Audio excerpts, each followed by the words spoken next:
We're here tonight to talk about camera once again. My name is Joe Peltzer from Guy at the Movies. I am here with Jamie, the writer of Camera, and we're excited to dive into this film tonight. I've spoken with the director, I've spoken with the cast and crew, but we all know that a film starts with the words on the page. Jamie, how are you doing? Very well, Joe. Yeah, thanks for having me. Jamie, we were just talking off camera a little bit. You just got back from seeing a certain film. Do you want to talk about that a little bit?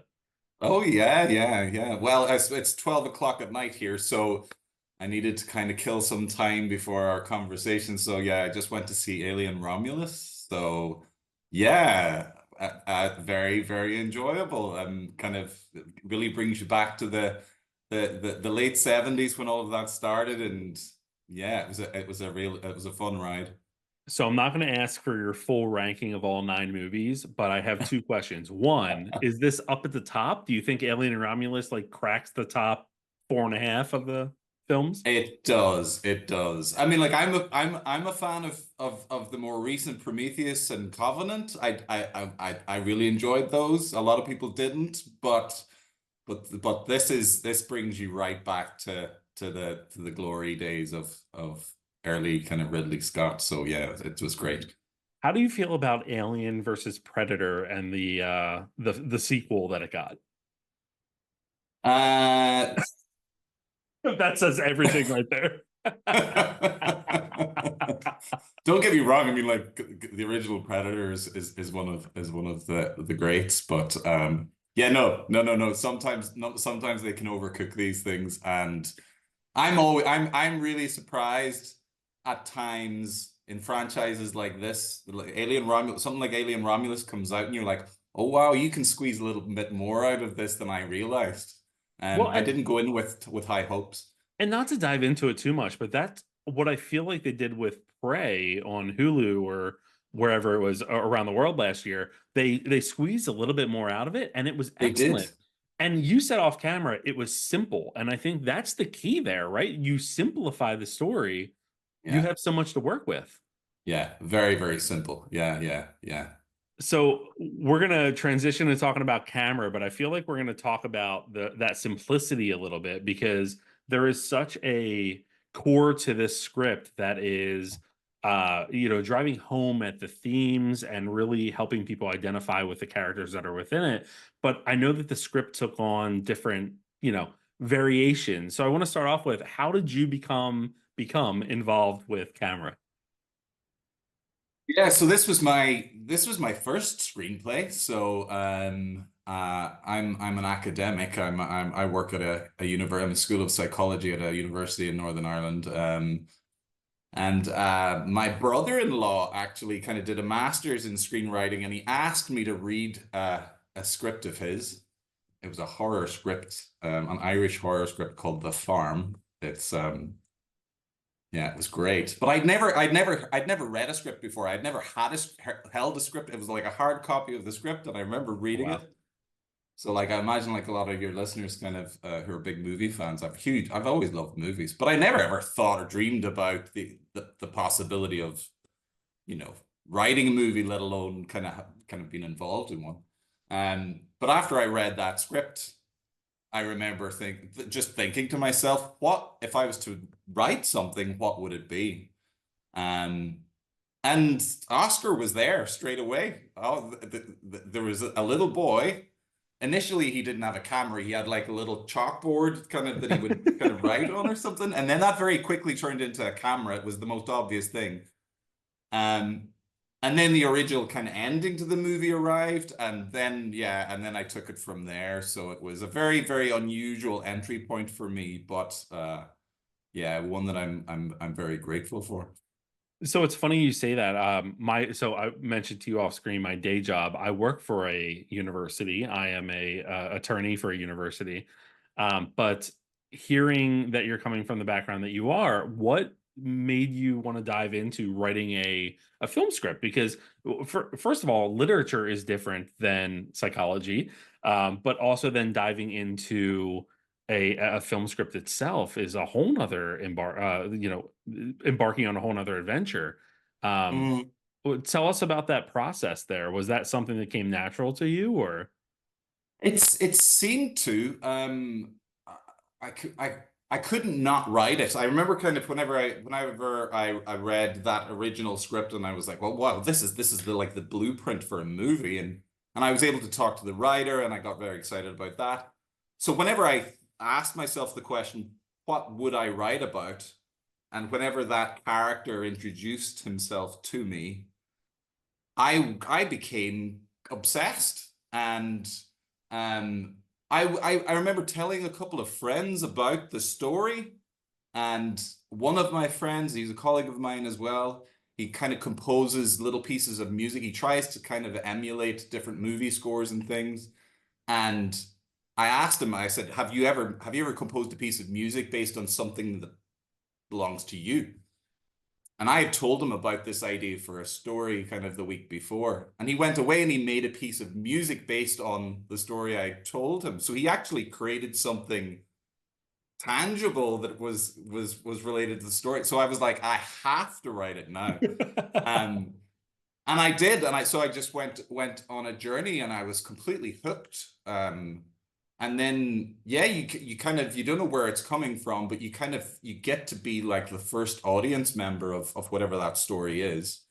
Um, and it just it unfolds. But at the end, I remember writing it, and I was writing in Microsoft Word and trying to kind of copy the format and stuff until my brother-in-law told me, he says, you do know that they've got writing software for this. And I was like, oh, really? Okay. There's something that can So help you specifically with this. yeah, it changed everything. But Jimmy, you said that Oscar came to you very quickly. yeah. Why was there inspiration for Oscar? Is there someone in your life, or was there some reason why Oscar was someone that populated very quickly in your mind? Absolutely not. And I know it's not the most interesting kind of response to whatever that what that question is. I have no background in photography. I don't know anyone who was Oscar in the original screenplay was deaf. I don't know anyone who struggled with hearing. Um, there was just a little boy, and there was a boy, and it was and yeah, he started taking pictures of this community, and the story kind of just revealed itself to me. So yeah. That's incredible. So, can you talk about a little bit? I know that the original screenplay evolved a lot from what you Mm. first wrote to what we see in camera. Can you talk a little bit about that process of so first of all, coming from someone who likes to write, I feel like I get so wedded to the words that I put on the page that when anyone wants to change it, I get frustrated.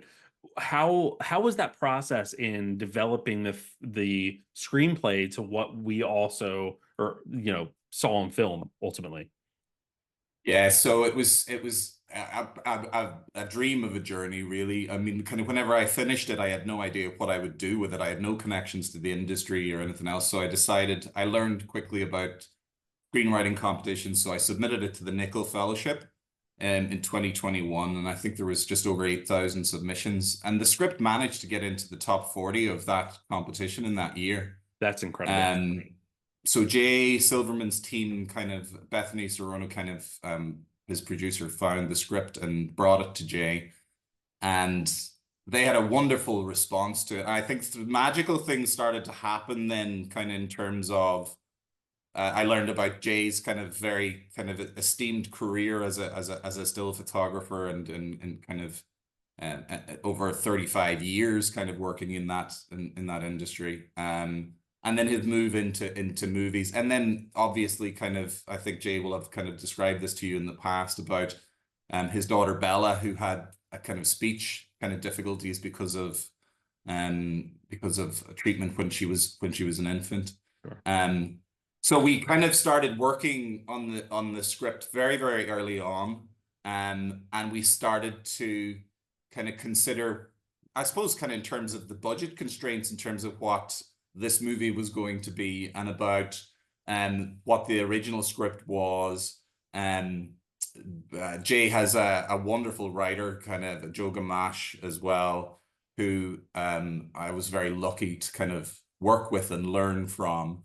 Um, and while the original script was largely around the relationship between Eric and Oscar, the we gradually began to develop kind of the lives and the backstories of the villagers, and and yeah, to tell much more of the story of the community that Oscar belonged and or had moved to. Um, so yeah, that was a fun journey to go on. And you were right in saying in terms of being kind of quite protective over the content. At no point, I mean, like kind of the Jay and Bethany and Joe very early on, kind of it was very clear to me that they really kind of had a connection with the script, and they very much preserved the story and protected the story, while doing the necessary work to get it to where it needed to be for production. Absolutely. Is that where the difference came in between the original script having someone who, Oscar, who was struggling with being deaf Mm. versus nonverbal? Yeah, kind of in terms of, well, it was nonverbal as well. So in terms of uh yeah, a lot of the original script. So I had to do a lot of research in terms of kind of signing, and the original script kind of Eric kind of gets a sign language book and learns how to sign kind of little bits Yeah. to kind of communicate. But when we realized what that meant in terms of kind of delivering that on screen, we very quickly kind of had a conversation about how important it would be, and it could be for Jay particularly, to kind of Yeah. incorporate his own life experience, and I remember kind of asking him whether Bella would be okay with that, his daughter would be okay for us to kind Sure. of adopt that story. Um and we just knew that it was just something that was kind of synchronicity, you might call it, in terms of being able to incorporate that into the story. Um, yeah, and then very interestingly as well, I think kind of that kind of my original idea of this little boy with a chalkboard kind of, and the little cards that he uses in the actual movie, kind of that then kind of evolved as well. And yeah, it was quite a magical kind of development. That's incredible.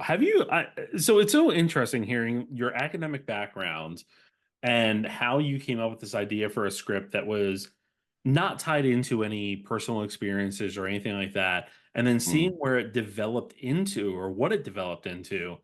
uh, I'm just wondering, do you like how do you reconcile that? Because it where did that come from? Because if it's not personal experiences with someone who is deaf or nonverbal or both, Mm. what was the driving force between what was the driving force behind writing a story that was about a child who was struggling as Oscar is before he meets someone who can kind of match him with the challenges they're going through and find that refuge in one another. Yeah, I guess kind of This is the therapy session theme. right now, Jamie, apparently. Don't Tell worry, I me like it. more about what I like it. The themes of this story kind of that remained kind of revealed themselves quite early on. This small family that moves to a small struggling fishing village. And again, the original story was kind of an Irish story based on the west coast of Ireland. Um, and we have difficulties in terms of fishing communities and kind of tourism generally, and people Sure. kind of just not being able to afford in the places that they were kind of born and raised. But the kind of that story of a little boy being moved to a new town, particularly a place of where it's inhabited by people who are struggling, and the idea that we all do this, and this was a big thing for me, that we kind of, when we struggle, we project our stresses and strains on others, and often it's the case where we project our stresses and strains and on the more vulnerable and the kind of the more disadvantaged. And I just really like to play with the idea of what if what if an individual who isn't accepted by a community could see that community at its best for who they are, and how powerful that could be as a story in terms of how intolerant we all are of so many kind of in society. And if we like Eric, if we had a little patience and we took a little time, what they can afford us to learn about ourselves. Um, but I'd like to take credit. I'd like to take credit for that as kind of that was a planned thing. But going back to the story arrived and just started offering that up. It, I would like to take credit for it, but the story just kind of created that. So, But you but I put the think words it's on the page, so you certainly should take credit. yeah, I can't, yeah, but I was just trying to catch it and put it down. But Incredible. yeah, yeah. I But I said to think it's Jay, sorry to cut you off there. no, you're fine. It's just yeah, it was immediately obvious that it was a universal story. And to that point, when I first spoke with Jay, I was telling him the thing that I really appreciated about the film when it came out was that I grew up with an aunt that lived with me who had Down syndrome. I also have an Mm. autistic goddaughter. I also have friends who are from many different communities and have faced so many different challenges. And it's so interesting that you can watch this film. And first of all, the performance of, Oscar in the film is incredible. And it allows you to transport and transmute any type of experience that you've had into this young actor to feel as though you're seeing like how individuals interact with communities when they're not very accepting or when there's challenges for that, right? And then ultimately like ending up at a positive place. It's actually it's incredible, honestly. It's such one of those films that I think is I always say like a slice of life film or a feel good film, and this is certainly one of those. And I wonder how you feel about the way that the performances took the words from page to screen, especially with Miguel Gabriel, with what I think is one of the best performances I've seen in a long time. He was absolutely incredible. I remember, and this has been the amazing thing for me as a first time writer, but for a script to be picked up, but Jay has brought me along for the ride from the beginning all the way through, and I got all of the casting tapes whenever they were casting kind of the kids Which, and Jamie, we the should other share. roles. That's not common, right? When someone takes That's a script, they leave the original writer out. yeah, very, very common. Yeah.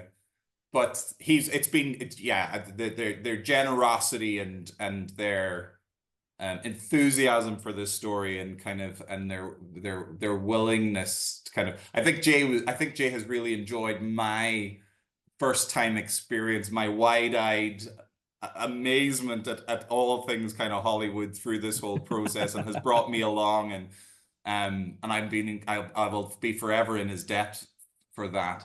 But whenever I remember seeing lots of and there were lots of very talented kids who auditioned for that role. But when Miguel Gabriel came in, he was just a league apart. And he seemed to just get it. And it's such a mature, it's such a responsibility, that role. I remember Viggo Mortensen in The Road, and I remember seeing an interview with him, and he was saying about he wasn't overly confident that they could get a child to play his son and to kind of convincingly tell that story. And I remember writing this, and I was like, how are we ever going to get a child to do what we need them to do, to be that expressive without saying a word? And then along came Miguel, and instantly, instantly. I remember seeing some of the kids, and I was kind of messaging Jay, and I was like, "Oh, I really like this kid. I really like this," but I hadn't seen Miguel's audition yet. And it's the scene where he kind of has his mother kind of challenges him in the kitchen, and she gives out to him, and it was that's what he auditioned, and his kind of aggression as he pushes back on her, and it was the energy was just, and this was a Zoom call kind of audition. It was phenomenal. Miguel told me last week when I spoke with him and the rest of the cast that he was talking about how thankful he was and was talking about the experience of being on set. But I have to share, anytime he said anything, all I kept thinking was, you are the most mature actor that I've spoken with in such a long time. And I asked if he could be in any film, what type of film he would want to be in. He said Jurassic Park or Jurassic World. And I said, so when you win that Oscar for Jurassic World 19 or whatever it is, you know who you're going to invite, right? Yeah, he's just he's something special, and you get it Yeah, just from talking to him. yeah, Jay had told me that he walked around the set thanking everyone every day and knew everyone by name, and that's just such a special experience.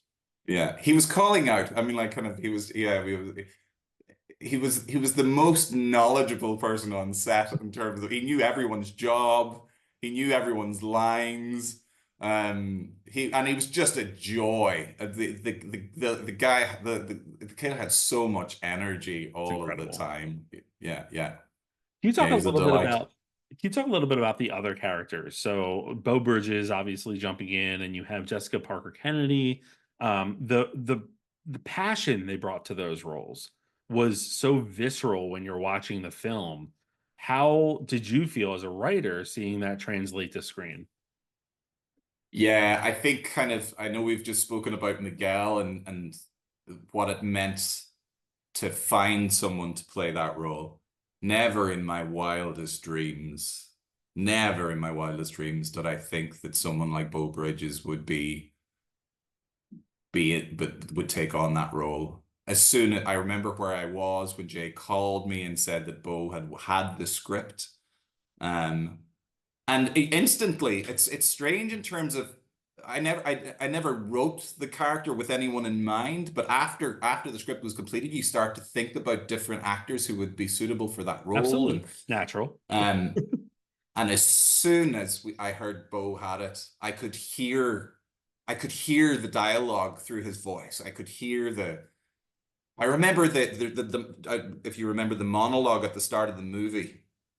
Yes, Jay asked for that monologue very late on. It was just before production, and he wanted something to bookend the movie because of the monologue at the end. And he was like, I want something up front. He says, do you know the monologue Amy Adams gives at the start of Arrival? He says, I want something like that. And I what a was like, comparison there! Arrival to camera. I know, I know, I know, I know, I know. But it was really interesting because I kind of, when he had said it to me, I remember going back. I love Arrival, but I remember going back and kind of listening to that monologue. And I'd never listened to it properly before. And it's so prophetic and I was like, oh wow. I really loved the fact that I went back and I got to experience that properly. But I remember I wrote that monologue in maybe 30 minutes because Bo was already on the project, and I had his voice, and it was just knowing that who was saying it changed everything. It was That's it was incredible. it was incredible. But Bo, yeah, so knowing that Bo was taking on the role, seeing him do what he did with that role. When Jessica came on, I mean, like, I think I was most affected by Evelyn's character in a way that I never anticipated, and it's because of what Jessica did with that character. Yeah, I got pretty upset on a couple of occasions when watching her perform. So we talked about the inspiration for the film itself. Were there any characters that had any inspiration from your own life?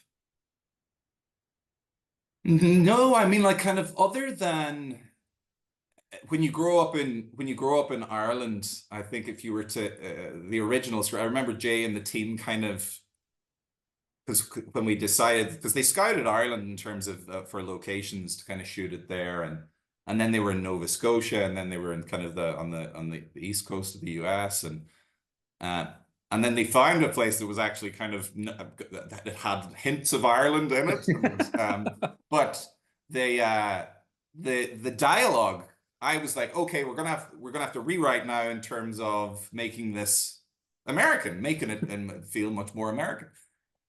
And the guys were like, no, no, no, no. We kind of want to preserve and protect a lot of the diet. We think it's fine as it is. It doesn't necessarily need to change too much. But in terms of the characters that you're asking about, the Marys and the Margarets, the old ladies that are kind of gossipy in the small Mhm. villages, the disgruntled old men in bars talking about whatever kind of the order of the day and things. I think we've all met those. In Ireland, they're a very particular type. And I've met many of them. Um, and so, yeah, I had a lot to draw upon when kind of writing those characters. But I think they're pretty common no matter where you are in the world. Yeah, there's always that type of person wherever you are, whatever culture, you kind of feel the same thing. Yeah. What do you hope that people take from this film? Yeah, interesting question. Loaded I question, hope they Jamie. I hope they enjoy it. If you could see again, I'm saying as a huge movie fan, but as a someone who's experienced seeing behind the curtain in terms of what it takes to make a movie like this. These guys are magicians. These guys are phenomenal at what they do. They show up every day with a smile on their face, and they they they they make magic. And they work they're so passionate. And I think you can tell in terms of like the Andrew's cinematography is beautiful. Incredible. And I said this to them when I spoke with them last week. Camera looks like a film that had a much larger budget than it certainly had because it's Right? presented just so beautifully. Yeah, yeah. Soundtrack, the score is beautiful. Zach, I remember in terms of the production, one of the things I was looking most forward to was going to see Eric's shop, hardware, his repair shop. And I remember meeting Zach the first day and I walked in, and it's like he reached inside my brain and I don't know how he did that. I have no idea how he did that. That's so Because interesting. Was that written on the page, like specifically the way that you saw it when you walked onto that set? I described a dusty store with kind of with sunlight strobing through the shop and things like that, and maybe a little bit about the layout of the store and where kind of Eric kept his camera collection and things like that. I walked into that store and it was just exactly as I had. It was incredible. And I don't know how they do it, but it was just incredible. I guess in relation to your question, I would love people, I guess, kind of if I was being kind of sentimental about it. I'd love people to see one another more. Yeah. And I think we've stopped seeing one another, and to see ourselves more by being open to seeing others. I think if that's not too kind of cheesy. No, it's spot on. And that goes back to what I said earlier. I think it is such a universal message that's delivered through this story with Oscar Mhm. particularly. So yeah, I have said this to Jay and to the rest of the cast. What an incredible film. And to see the way that it developed from what you're explaining now with your first draft and sort of how you wrote it to what got to the screen, you can see that the energy and that the spirit of the film was kept. And it sounds like you had a great experience working with Jay and bringing it to the screen. Oh yeah, yeah. I mean, like kind of the magic started very, very early on. In my first call, when they contacted me about the script, Jay opened the conversation with, "Oh," he says, "Hi, Jamie, we love the script." But he says, first and foremost, he says, "I have an Irish connection." And when you're in Ireland, kind of it's not uncommon to hear Americans say they've got an Irish connection. Many Sure. Americans do. But he says, "I have an Irish connection." And he said, "I had a photography mentor. Richard Noble was his name. And he says when he retired, he bought a country estate in a little place in Ireland. I don't think you'll know it, but it's a little place called Letterkenny. That was my hometown. That's where I was Really? born and raised. The property that his mentor bought was 10 minutes away from where I lived. So you're like, this is happening. It has to happen. This is happening. But he's one of the most generous people I've ever met. And so passionate. I mean, like, he finances these movies himself.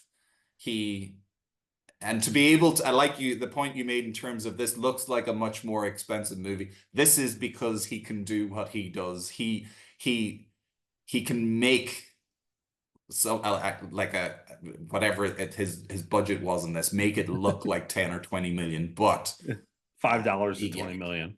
it's incredible. Yeah, it's very impressive to see someone do that. Well, Jamie, before we go, I want to ask, you mentioned you're a big movie fan, and I'm not going to ask your top 3 movies, but aside from Alien Romulus, is there anything that you've seen recently that you're very big on? Oh, that I've seen recently. Um, It's always the most challenging question. it is to be put on the spot, but I've seen I loved Ripley, the Netflix Uh-huh. series. I thought it was beautiful. I loved the pace of it. I can't wait to go back to Italy because of it. In terms of movies, It's the hardest question. Every time it's the toughest question. If I get asked, I'm like, I don't know.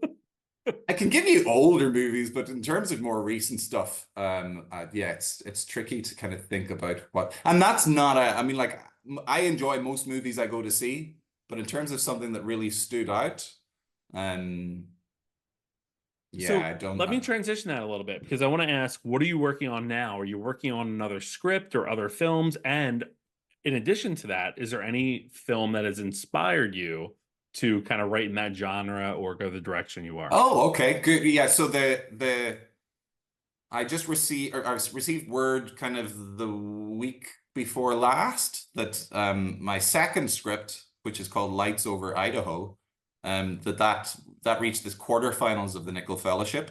Incredible. So yes, so that's a love letter to UFO movies, a love letter essentially to kind of the Close Encounters of the Third Okay. Kind, but it's got a kind of a Green Mile kind of storyline to it. Interesting. Um, I have I to ask, love how that. did Idaho come up in that from Ireland?